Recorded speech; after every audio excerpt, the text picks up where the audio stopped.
Humans are a unique species that's using science and knowledge to write an awesome story, our story. Humans been writing it from hundreds, if not thousands of generations, and still there is way more generations to come. And science is like a building being built, block by block, so anyone can participate and add their own input by simply using science and reasoning. Astronomy is no different. Ancient civilizations had relied on it for many reasons. Some of those are to predict weather patterns, which are so crucial for farming. In addition, they used it as a tool to navigate during the nighttime. The Fertile Crescent, Mesopotamia, Persia, Egypt, and the Levant, is considered as one of the cradles of civilizations, as the humans settled there and developed farming from about 10,000 years ago.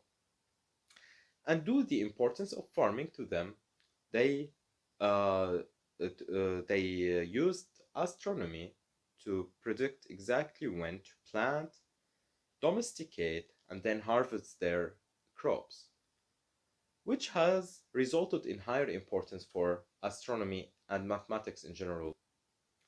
Babylonian mythological figures like Nergal, Mars, Ishtar, Venus, and Marduk, Jupiter, all derive from the same origin, our sky.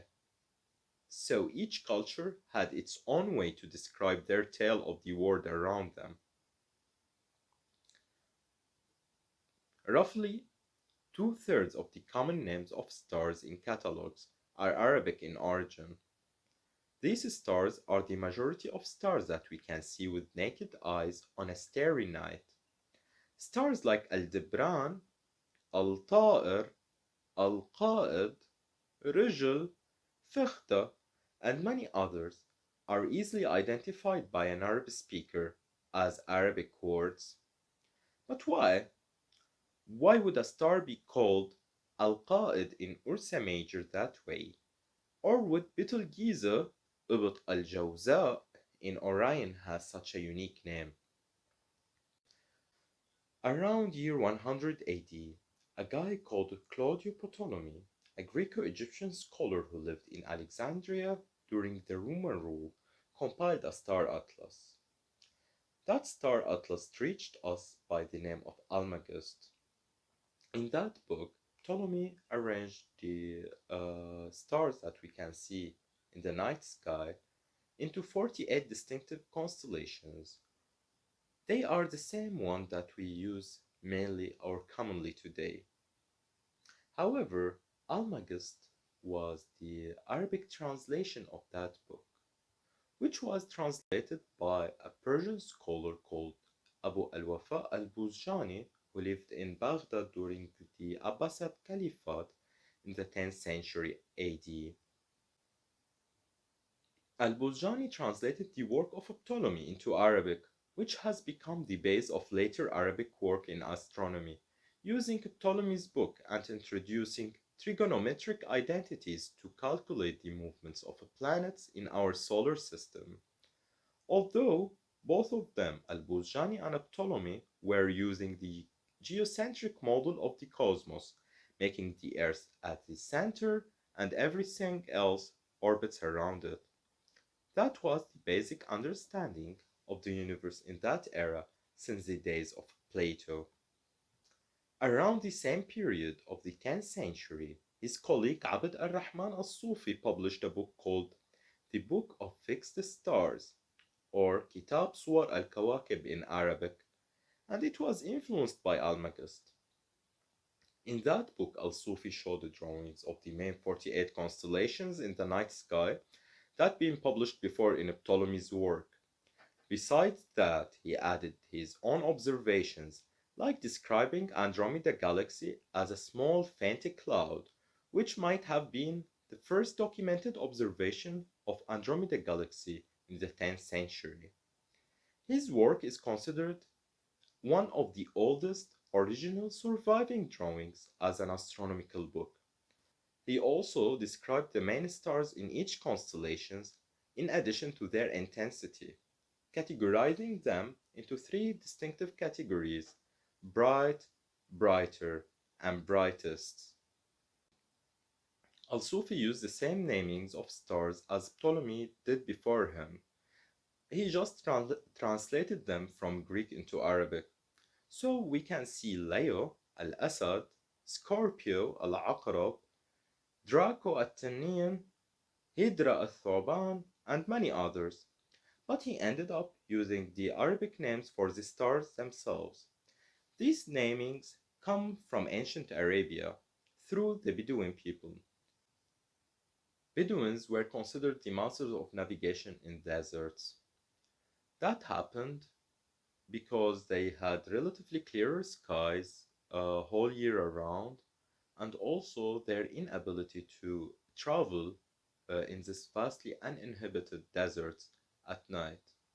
So they had to chart the sky with their own words, and by words, sentences are formed and then stories to be told.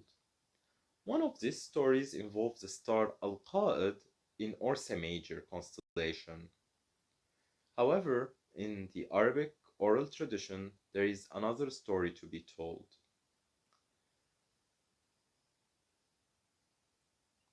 Al-Qa'id is within the group of Banat Na'ash. Al-Qa'id means the leader in Arabic, while Na'ash means coffin and Banat means daughters. They imagined this group of stars as three daughters leading their deceased father's funeral, while the other four are walking behind them, carrying the coffin, seeking revenge from the killer, Suhail, as known as Canopus, and in other sources the killer is Polaris. They were swearing that they are not going to stop until they take their revenge. That surreal scene of cosmic morning dance repeats itself the whole night, every night, and it would keep repeating itself for many centuries to come, orbiting around Polaris from our perspective in an endless motion.